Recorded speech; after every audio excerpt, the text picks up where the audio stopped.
guys, and welcome back to Petra's Corner. And if you haven't subscribed to my channel, please do well to subscribe. Subscribe. Encourage this corner to grow. Yup. We need your encouragement. This channel needs you. Yeah, today's story time is gonna be about when you think only you can speak a language. I think it's gonna be that way. I'll have to make it short. So I told you I lived in Malaysia for some time. So while I was in Malaysia, I had a group of friends. They were from Tanzania, Botswana, Kenya, and yeah, my friends were mostly from those countries, and they always liked taking me out each time there was a function, and I always like interacting with them because they are good to be friends with. Okay, so there was one day, two friends of mine from Botswana and Tanzania told me a friend of theirs who is a guy in Nigeria and is inviting them for a birthday party, so they would encourage me to join. I said, okay, no problem, I have nothing doing this weekend, so let's go. So on the day there, the guy came over with his car and picked us up. So the friend who knows him much, who is much of his friend, was in front of the car, then the two of us were behind.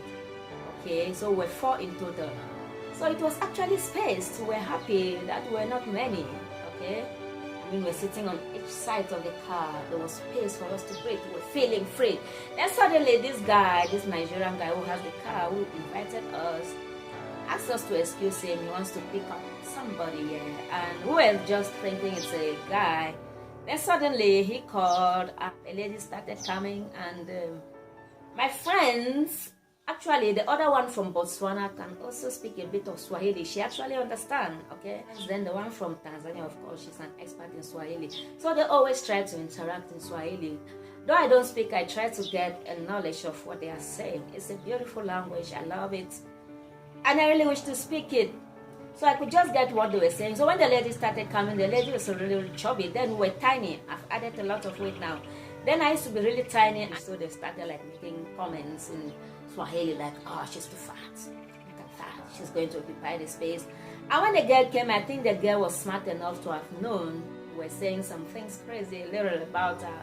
But she behaved like the big girl she is. She just came, greeted us, and sat behind. So we're three behind, and the two were in front.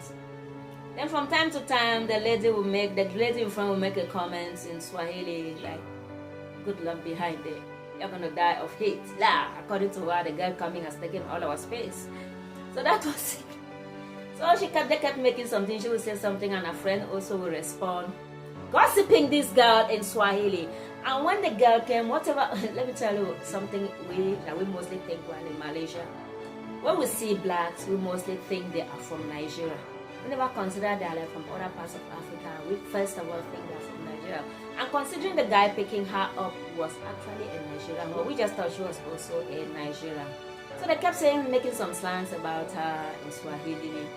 And the girl would just smile. When we brought up a topic, the girl would just like join us, we discussed, and we laughed. You know, the girl never behaved like there was any problem. So we went, we partied. Okay, the function ended, and we were coming back.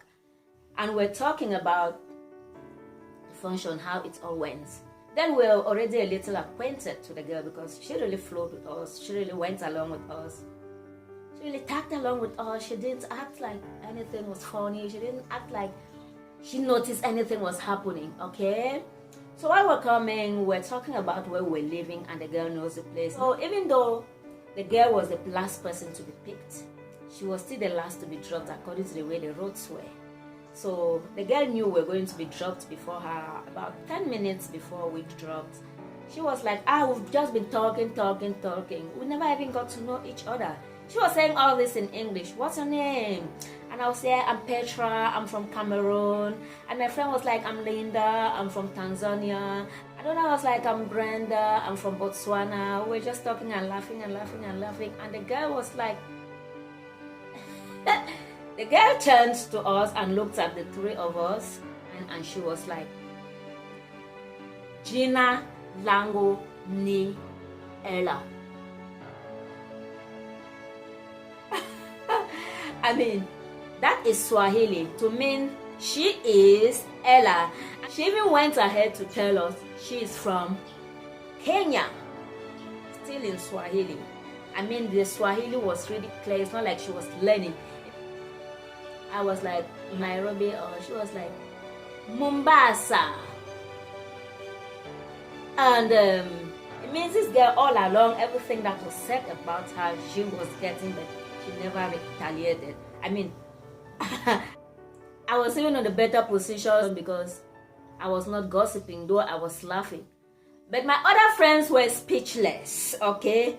They were just as speechless as the word speechless itself. They had to hold their breath for some time.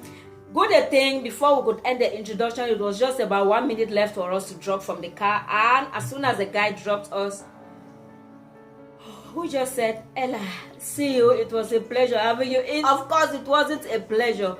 The guys were like, oh goodness, what have we done? What have we done? This is our mouth. It's gonna put us into trouble. See, like you've gossiped someone and at the end you discover whatever you were saying this person was getting.